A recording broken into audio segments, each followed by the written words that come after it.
I'm with Mike and with James, and we're going to do a quick review of the half season that we've just finished playing 9 games, sitting in second place at the moment, I believe, in the league, and things look good, do they?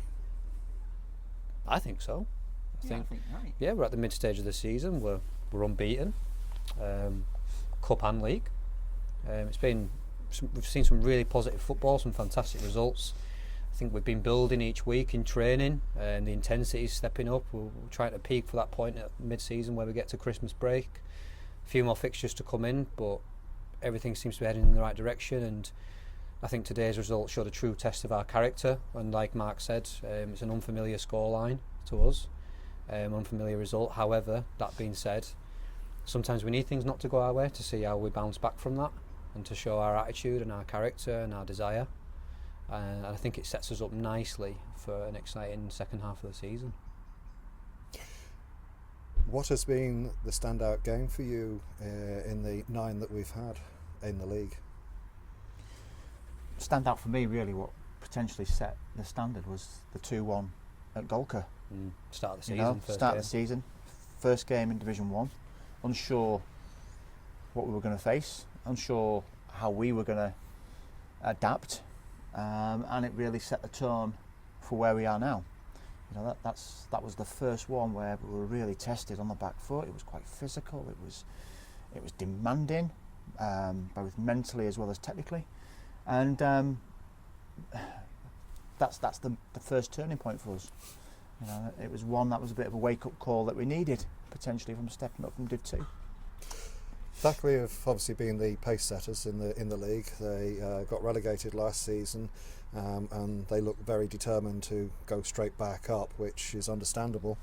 I suppose they are the team that you have to beat, both on the pitch and over the course of the 18 matches of the season. Yeah, I think so. I mean, football can be a funny game at times where results might not go your way, and that's football. All it takes is one chance, 1 second, and next thing you know, you're behind, and you're on the back foot. And obviously, we can't predict what happens in the future. All we can do is focus on our game, our plan, our tactics, the way we want to play, our style of football, and be positive going into the second half of the season. And it doesn't matter who we play, we'll take it one game at a time, and we'd like to focus on ourselves other than the opposition. And we know that if we play our brand of football and our girls play the way that we know we can play, then I think we're a dangerous side to anyone in this division. Looking at the players that you carry a small squad relatively to other teams in the division and in the divisions above and below. It's been a question of more evolution rather than revolution, and bringing just the right players in, such as Lauren and the likes of Ellis, who've come up from the juniors. We have now an association with the under-18s who are under the Knaresborough Town banner. How vital has that been to have that association with the under-18 squad, and where do you find some of these great players that you've brought in? I think the work the club's done in the closed season off the field to make sure we've introduced a pathway for an under-18 team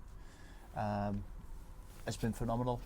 There's always risk with that in terms of making sure we've got the coaches, making sure we've got the facilities, making sure they're supported correctly, just like the first team are to a degree, and making sure that the standards that we want are maintained at a lower level. And the under-18s have really taken to that like a duck in water, really, and it's been fantastic to see. Not only to see that from an infrastructure kind of position is now in place, but we've also been able to blood 4 or 5 from the under-18s in our team this season. So the transition is there for all to see. There's a clear pathway, providing the girls have the right attitude, they come and do the application, and they give their best when they're given the opportunity. That's the bare minimum. The quality they have, that'll come through. And we're starting to see that in players such as Lily Perry, Alice Baxter, Jenny Crossley, Poppy Johnson, to name a few. And there's a couple of others within that under-18s team that we're thinking a few more games, a bit more fitness and a bit more understanding. You're going to get an opportunity this season. So already in the first half of this season, it's been fantastic because they've pushed the first team now. In training, when they've stepped in, the first team are looking around going, aye, who's this energetic person? Wow, they've just nicked the ball off me. Wow, I'm a yard slower. What's going on? Yeah. And all of a sudden, the sharpness and the intensity is now being questioned, and the first team are going, I'm on it. But Mike's never going to play him, is he? Oh, yeah, we are. If they're good enough, they are. And they're getting the opportunity. And the first team love it as well. You know, they've embraced it. We have got a small squad. We only wanted to add quality to what we had. And that has been beneficial to the under-18s.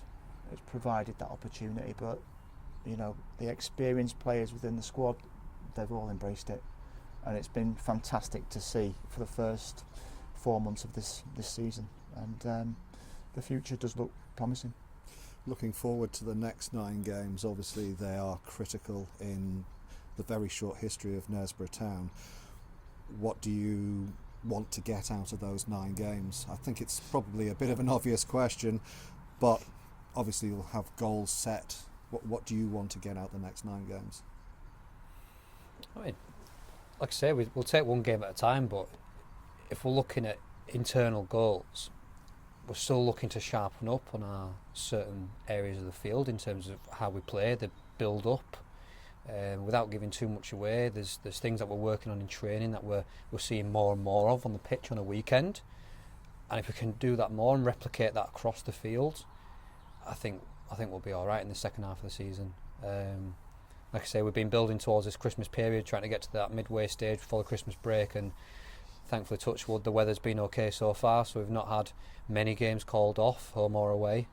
And that's provided us a real good run-in in terms of building the intensity, the fitness, the sharpness, the match preparation, the routine. And I think if we can keep that momentum going, you know, like I say, I think we'll be a dangerous side going into the second half of the season. It's funny you should say that, because one of the things I was going to ask you about was last season it was dreadfully broken up, where we would go 2, 3, 4 weeks at one stage without a game because of the weather and because of teams not being able to field a squad to players.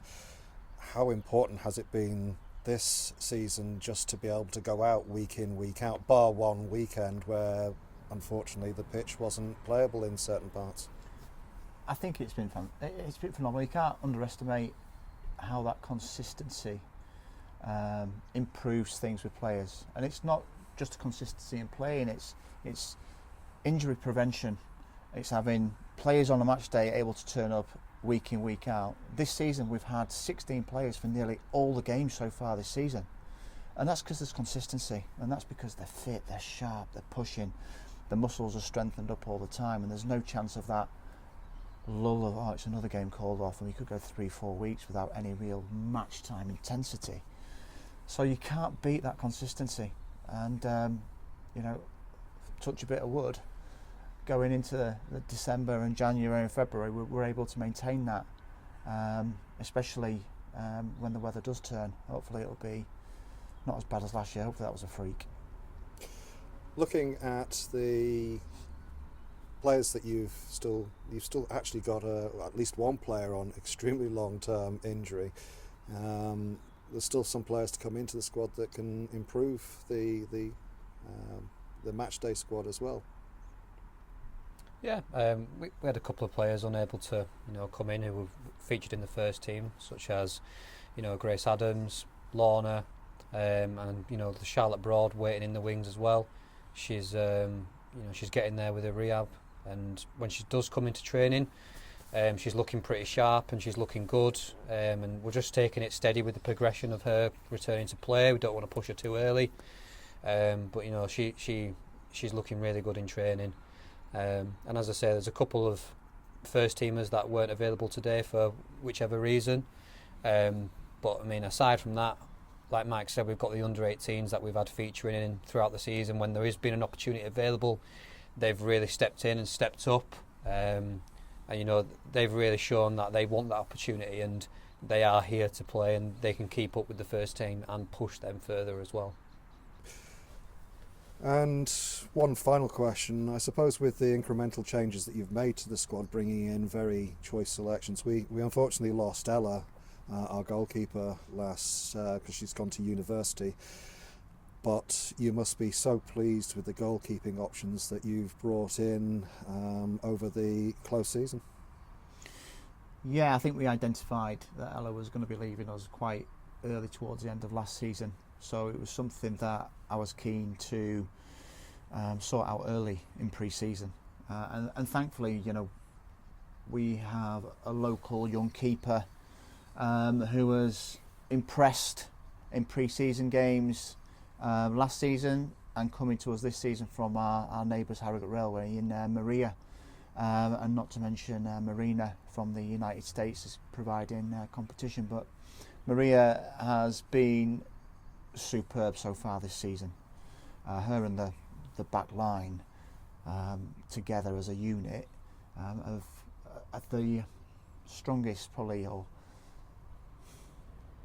cleanest back line that we've got in terms of goals against column, and that's down to Maria's organisation, her bravery, her agility in goal, and the back line having full trust in Maria's capabilities. And I think that just gives us such a solid foundation to build on, which allows us then going forward to really create. So the whole of the back line with Maria in there been phenomenal so far this first half. I can't wait to see if we can keep setting them records into the second half of the season.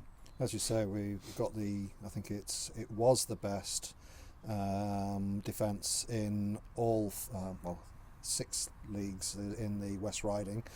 So with the fewest number of goals conceded. So you must be very pleased with the ability to be able to trust as you say, the back 4, back 5, back 6, depending on the system that you play. Yeah, and I think we've worked really hard in training this season, even from close season into pre-season, about how we want to set up, and it starts from the front, and we're drilling that in training, that players need to be switched on and focused and know when to go, when to press, who to come in and cover. And as you say, in terms of the back line, it all effectively becomes a back 5, a back 6, a back 7, depending on how we are setting up and how we want to play. And because we've had such a good continuity of games and ever-present goalkeeper who's vocal and the back line working really strongly together and being comfortable with each other and supportive of each other, on the pitch, off the pitch, we've got a really good group of players, and you can see it in the team spirit that they want to work for each other, they want to dig in for each other, and they want to cover each other's backs. And the communication's getting louder and louder each week, and we can hear how confident they are and how their understanding of where they need to be, who needs to go, who needs to drop, who needs to push out, who needs to tuck in, and when. And they understand why they're doing it, and understanding that it's the way we want to play and what it sets us up for then going forward, whether it be on a counter-attack, whether it be on a build-up. But definitely they've got the rewards for it in terms of that goals against column, and that's shown throughout the first half of this season. I mean, finally, just touching on March and April next year, I don't think it's any secret that your goal is for promotion. Is it a question of that's all you're looking at is just being the top 2 to get into the Premier League, and that would be your ideal scenario? I think we've put ourselves in a really good position, and we've probably surprised ourselves a little bit, and probably a few teams within the league. But we're not there through luck, and the players have earned it. I expect them to continue to earn it going forward, and I expect us to push Thackley and Golka all the way. Obviously Thackley have come down, they're rightly the favourites for this league, have been since the start of the season, and that will remain so, but I expect us to be stepping up in all these games and really giving a really good account of what we're about, that we can compete, and not only can we compete, but we can finish off teams when we need to. And the second half of the season, that's what I want to see. That's what I want to see. I want us to be challenging for that top spot.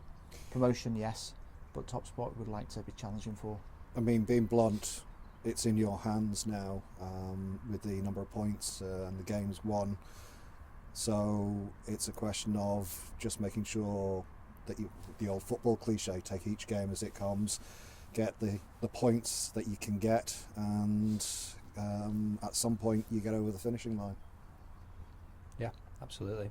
We'll take each game as it comes, and we'll build each week as we've been meaning to do throughout, and we'll keep building on that intensity. And then as soon as we're back after Christmas and the New Year, it's exciting times. It's very exciting, you know, and I think the squad have got to really just stick together. I mean, it is a squad. It's a squad of 20, and there's some games they're going to be playing, there's some games they're not, but they've got to keep that togetherness on and off the pitch, and keep focused on the big pictures, because that's what we're aiming for. I mean, it's important to point out there are no easy games in this particular league. It's not like the previous leagues that you've played in the last 2 seasons, where there were fixtures where, no disrespect to some of the teams, it was a foregone conclusion that as long as you turned up that you were going to score and win the game. In this particular league, there's none of that, I believe. That's what you do when you step through the levels. It's what you've got to expect.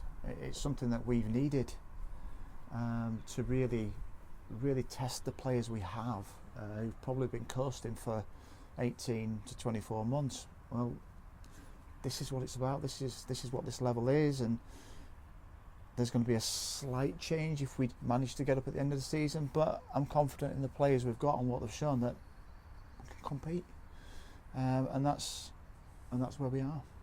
Great. It's great to talk. Thanks very much. Thanks, Thank Mark. you. Great.